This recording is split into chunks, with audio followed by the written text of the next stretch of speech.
हम DA की exercise 1.2 का क्वेश्चन नंबर 5 कर रहे हैं और उसका पार्ट 1 कर रहे हैं। ठीक है, हम स्टार्ट। मेन चीज मैं आपको इसमें समझा दूं कि हमें इस क्वेश्चन में ये वाली सिचुएशन चाहिए। सिचुएशन ऐसी चाहिए कि आपके पास ऊपर कोई भी डिजिट हो और अगर नीचे इन्फिनिटी हो तो वो इक्वल टू 0 को, एनीथिंग एस कुछ भी हो सकता है, 5/∞ भी हो सकता है, वो इक्वल टू, हमें ये सिचुएशन चाहिए। आपने बस ये ध्यान रखना है कि आपकी सेम ये वाली सिचुएशन आनी चाहिए। अगर ये सिचुएशन आती है आप उसको इक्वल टू 0 के कर देते और फिर आपका आंसर आ जाता है। अगर इसके अलावा कोई और सिचुएशन आती है तो वो आप नहीं सॉल्व कर पाओगे। क्यों? क्योंकि इन्फिनिटी में आप कुछ ऐड करोगे या कुछ निकालोगे, उसमें किसी किस्म की कोई तब्दीली नहीं आती या कोई चेंज नहीं आता। अगर वो जितना ज्यादा है ना, अगर आप उससे कोई वैल्यू ले रहे हो या उससे कोई भी चीज ले रहे हो, ये कर वो बिल्कुल चेंज नहीं होती, बल्कि उसको सिर्फ इसी हालत में रखें। अब हम क्वेश्चन स्टार्ट करते हैं। Limit x ∞। अब पहले मैं क्या करूंगी, पहले मैं ये करूंगी कि जो हमारा पहला क्यूब है ना, इसको x क्यूब को दोनों ऊपर नॉमिनेटर में भी और डिनोमिनेटर में भी दोनों में डिवाइड कर दूंगी। ठीक है, divided by x cube, nominator में भी और डिनोमिनेटर में भी।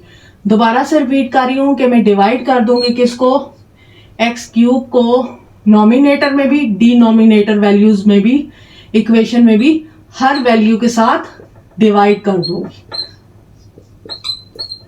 डिवाइड करने से ये फायदा होगा कि हमारे पास जो आंसर है, जो वैल्यू है, वो डिवीजन फॉर्म में आ जाएगी। जब वो डिवीजन फॉर्म में आएगी तो तब वो हम उस क्वेश्चन को सॉल्व करेंगे।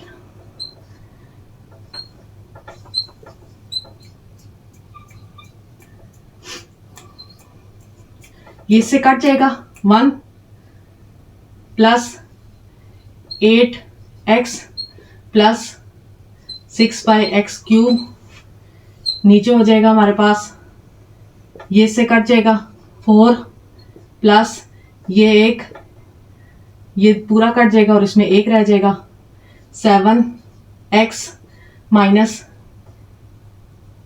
इसमें 2 रह जाएंगे, 5/x²। ठीक है, अब जहां जहां पर x है ना, वहां पे मैं इन्फिनिटी चेंज कर दूंगी। ठीक है, इन्फिनिटी का साइन लगा दूंगी। अच्छा, इन्फिनिटी का साइन लगाऊंगी तो लिमिट मेरे पास खत्म हो जाएगी। अब ये आ जाएगा 1 प्लस, क्योंकि x इक्वल है इन्फिनिटी के। ठीक है, तो मैं इससे ये कर रही हूं 8 इन्फिनिटी। सिर्फ आपने साइन लगाना है, जो पावर्स हैं वो सेम उसी तरीके से आ जाएंगी। ठीक है, उसमें कोई चेंजिंग नहीं होगी, वो उसी तरीके से हमारे पास पावर्स उसके ऊपर इन्फिनिटी के ऊपर। पर अगर इन्फिनिटी के ऊपर पावर लगती है या नहीं लगती है, पर वो फिर भी इक्वल टू 0 का ही होगा। मतलब 1 = 0 कैसे होगा, हमारे पास ये आ गया 1 8/∞, 6/∞, 4 + 7/∞, माइनस 5/∞²।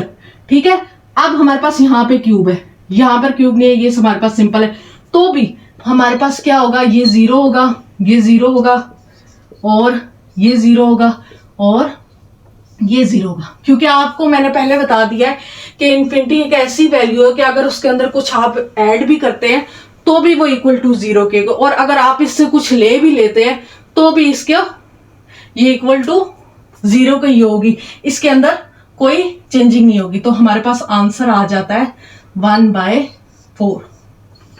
तो ये हमारे पास आंसर आ जाएगा। अच्छा, अब हम करेंगे इसका सेकंड पार्ट। ठीक है, उसमें भी हम ऐसे ही करेंगे। उसमें भी मैं क्या करती हूं कि नॉमिनेटर को और डिनोमिनेटर में से क्या करती हूं, मैं 3 को x³ को डिवाइड करती हूं, क्योंकि मुझे उसे डिवीजन फॉर्म में चाहिए। कौन सी फॉर्म में चाहिए, डिवीजन फॉर्म में चाहिए। जब वो डिवीजन फॉर्म में आएगा तब ही हम ये क्वेश्चन को सॉल्व कर सकते हैं, वरना हम लिमिट पुट नहीं कर पाएंगे। इस सिचुएशन में तो हम लिमिट पुट ही नहीं कर पाते। अगर हम इसी फ्रैक्टल से कुछ भी लिमिट पुट नहीं, हमें इसमें क्या करना है, हमने इसमें इसको डिवीजन फॉर्म में लेकर आना है, फिर हमने इसको डिवीजन फॉर्म में लाना है और फिर हमने इसको लिमिट पुट करनी। ठीक हो गया बात। ये इसके साथ कट जाएगा,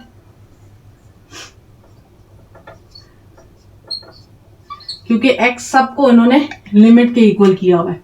ये 2 आ जाएगा माइनस 3x² माइनस 7x3, ये हो जाएगा 6x² माइनस 7x और माइनस 9। ठीक हो गया। अब हमने क्या करना है कि x की जगह x इक्वल है इन्फिनिटी के। ठीक है, अब हमने क्या करना है, लिमिट को खत्म करना है और इक्वेशन की तरफ आ जाना है।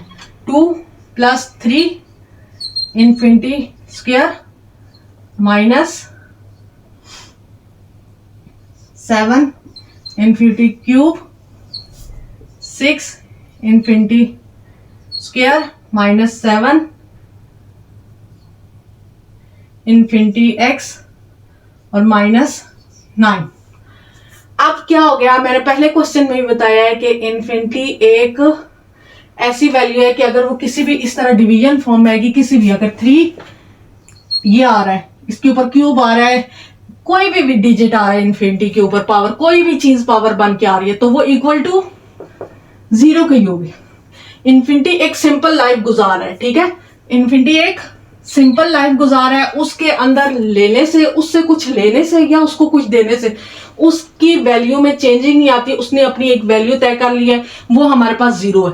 तो हम क्या करेंगे, 2 माइनस 0 माइनस 0 0 माइनस 0 माइनस 9, तो ये आ जाएगा 2/9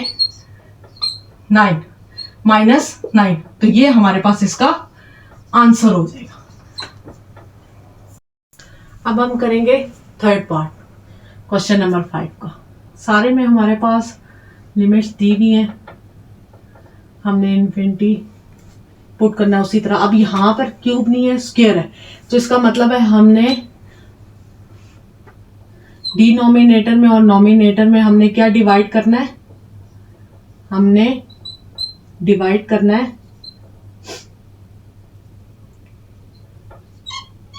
हमने डिवाइड करना है स्क्वायर को, डिवाइडेड बाय x स्क्वायर। ठीक है, अब हम करेंगे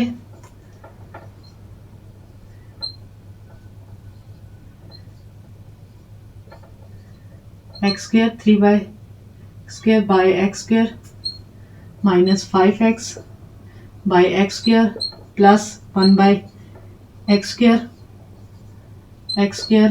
bye x square plus x by x square plus 2x square. Limit ये इससे कट हो जाएगा, 3 minus 5/x plus 1/x square. ये हमारे पास इससे ये 1/x square plus 2/x square. अब मैं इसमें क्या करूंगी, इन्फिनिटी पुट करती हूँ। ठीक है, लिमिट खत्म हो जाएगी, x इक्वल है इन्फिनिटी के, ये बात आपने याद रखनी है। 3 infinity plus 1 infinity square 1 plus 1 by infinity square plus 2 bye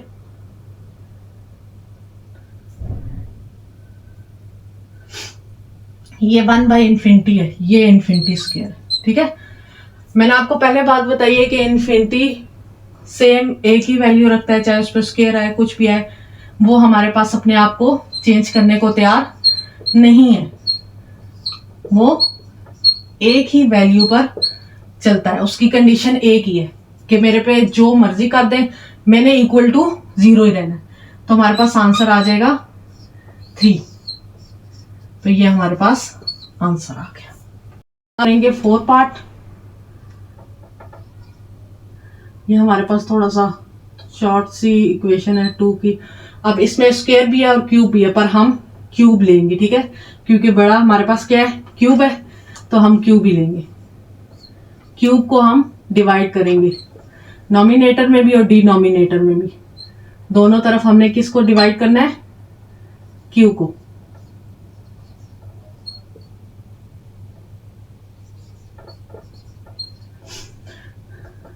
अब हमारे पास क्या आ जाएगा, ये 1/x2 प्लस 1/x2, नीचे आ जाएगा हमारे पास 2 माइनस 1/x2। अब हम क्या करेंगे, इनमें इन्फिनिटी इक्वल है, x इक्वल है इन्फिनिटी के, तो हम इधर क्या पुट कर देंगे, infinity square plus infinity square, और नीचे आ जाएगा 2 माइनस 1/इन्फिनिटी स्क्वायर।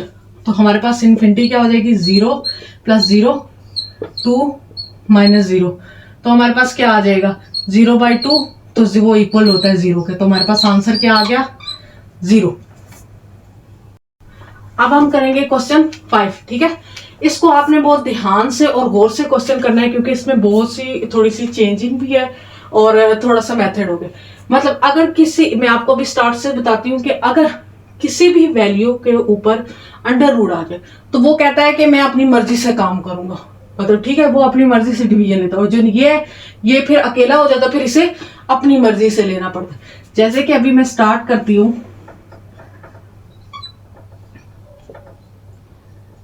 x² माइनस 1, ठीक है, 3x प्लस 1। अब जो ये वाली साइड है ये डिवाइड होगी, ठीक है, नॉमिनेटर हमारे पास divided by under root x square. ये इसलिए मैंने इसको अंडर रूट एक्स स्क्वायर लिया है क्योंकि इसके पास तो x था, ठीक है, कॉमन लेने के लिए x था। अंडर रूट, क्योंकि अगर उसके पास अंडर रूट ना होता तो मैं तो किसी भी तरह से इस वैल्यू को नहीं लेके जा सकती, क्या कहते हैं, अंदर नहीं लेके जा सकती, इसलिए मैंने अंडर रूट। और जो ये है हमारे पास डिनोमिनेटर है, उस साइड पे हम करेंगे बाय x, ठीक है, x से करेंगे। अब हम स्टार्ट करते हैं करना, x² by x² minus 1x², 3x by x plus 1/x। ये इससे कट जाएगा, तो ये हो जाएगा अंडर रूट 1 माइनस 1/x², नीचे इससे कट जाएगा, ये हो जाएगा 3 प्लस 1/x, ठीक है। फिर से बता रही हूं कि अंडर रूट आ जाए तो वो कहता है कि जो मेरे पास खुद की वैल्यू है आप वही लें, और जो नीचे वाली वैल्यू है वो उसकी अपनी मर्जी हो जाती है, वो फिर वो कहता है मैं उसके साथ नहीं हूँ। जब ये दोनों नहीं होते तो फिर हम इन दोनों को अलग इनकी अपने अपने अंदर मौजूद वैल्यू के साथ डिवाइड करते हैं। तो अब हमारे पास ये इक्वेशन आ गई। अब हमारे पास x इक्वल है इन्फिनिटी के, तो हमारे पास आ जाता है 1 माइनस 1/इन्फिनिटी स्क्वायर, और नीचे आ जाता है 3 प्लस 1/इन्फिनिटी। वो हो जाएगा हमारे पास 1 माइनस 0 अंडर रूट, नीचे आ जाएगा 3 प्लस 0, ये हमारे पास अंडर रूट 1, ये आ जाएगा 3। तो आपको पता है 1 के ऊपर से हम अंडर रूट खत्म कर देते हैं, तो 1/3 इसका आंसर आ गया। लास्ट क्वेश्चन, ये बाकी तमाम क्वेश्चन से चेंज है, इस पे थोड़ा सा आप फोकस देंगे तो इंशाल्लाह इजीली। देखिए इसकी फॉर्म बन रही है, ये हमें ये फॉर्म नहीं चाहिए क्योंकि ये फॉर्म नहीं सॉल्व होती, हमें ऐसी फॉर्म चाहिए जिसमें इस तरह हो और वो इक्वल टू 0 के हो जाए। अब इस फॉर्म को चेंज करने के लिए हम क्या करेंगे, हम इस तरह करेंगे कि हमारे पास जो इक्वेशन दी गई है, ठीक है, इस इक्वेशन को मल्टीप्लाई करेंगे इसी के साथ, जैसे हमने 4 क्वेश्चन में किया था। और उसी इक्वेशन की उसी वैल्यू को डिवाइड भी करेंगे, ठीक है, इस तरह की। अब आप समझ लो इधर 1 है, इजीली अपने आप को समझाने के लिए। अब इसको इसके साथ करेंगे, इसको इसके साथ करेंगे, ऊपर वाले में हम ये फार्मूला पुट करेंगे। मैं बार बार हर क्वेश्चन में आप लोगों को जो फार्मूला यूज हो रहा है वो साथ साथ बता रही हूँ, इसलिए ताकि जो भी क्वेश्चन समझे आपको इजीली समझ आ जाए। अब ये हमारे पास हो जाएगा एक्स स्क्वायर प्लस 1 का under root square minus x square, और नीचे ऐसे ही आ जाएगा, उसमें कुछ एडिशन नहीं होगी, वो सेम अपनी जगह पे आ जाएगा, उसको किसी के साथ कुछ नहीं करनी। अब ये इससे कट जाएगा तो ये x प्लस 1 और माइनस एक्स स्क्वायर हो जाएगा, और नीचे वाली वैल्यू इसी तरीके से आ जाएगी हमारे पास, और लिमिट अपनी जगह पे। अब ये स्क्वायर और ये, अब ये पॉजिटिव था वो नेगेटिव था, ये कट जाएगा। अब ये हमारे पास आ गया है लिमिट x, ऊपर आ गया 1, नीचे वो अपनी जगह बनाए हुए है, और उसने अपनी जगह नहीं छोड़ी, रह गया। अब हमने लिमिट पुट करनी, x इक्वल टू इंफिनिट 1। अब देखो, अब हम ये x है माइनस 1 बाई एक्स। अब मैंने इसमें डिवाइड इसलिए नहीं किया, ये बात मैं क्लियर कर दूं कि मैंने डिवाइड इसलिए नहीं किया कि ये एक ही वैल्यू। अब अगर मैं इसको डिवाइड करती हूँ, क्योंकि आपको मैंने बताया था कि अंडर रूट कहता है मैं अपनी मर्जी, वो दूसरे, और दूसरा कहता है मैं अपनी, एक ही जगह पे दो चीजें तो अलग-अलग डिवाइड नहीं कर सकती। तो हम इसको ऐसे करेंगे कि इसको उसी के इक्वल कर देंगे, मतलब इंफिनिटी स्क्वायर माइनस 1 माइनस इन, इस तरह कर देंगे। अब ये हो जाएगा हमारे पास 1 बाई इंफिनिटी टोटल। मैंने क्या कहा था, इंफिनिटी के ऊपर जितनी मर्जी चीजें हैं, उसके साथ जितनी मर्जी चीजें हैं, वो अपने आप को फिर दोबारा से अपनी सिचुएशन में वापस ले आता है, और ये इक्वल टू हो जाएगा 0 के। तो ये हमारे पास आ गया आंसर। इस क्वेश्चन में ये बात याद रखनी है आपने कि इंफिनिटी अपनी हालत को बदलने में तैयार नहीं है। वो किसी भी कीमत में, अगर आप उसमें कोई चीज ज्यादा करते हो या उसको कुछ चीज देते हो या उससे कम करते हो, वो किसी भी हालत में अपने पोजीशन छोड़ने को तैयार नहीं है। वो बस एक हालत मांगता है जिसमें हमारे पास ये सिचुएशन है, 5 by infinity equal to 0, 3 by infinity equal to 0। वो ये सिचुएशन मांग के कहता है कि मुझे 0 के इक्वल कर दे, ठीक है।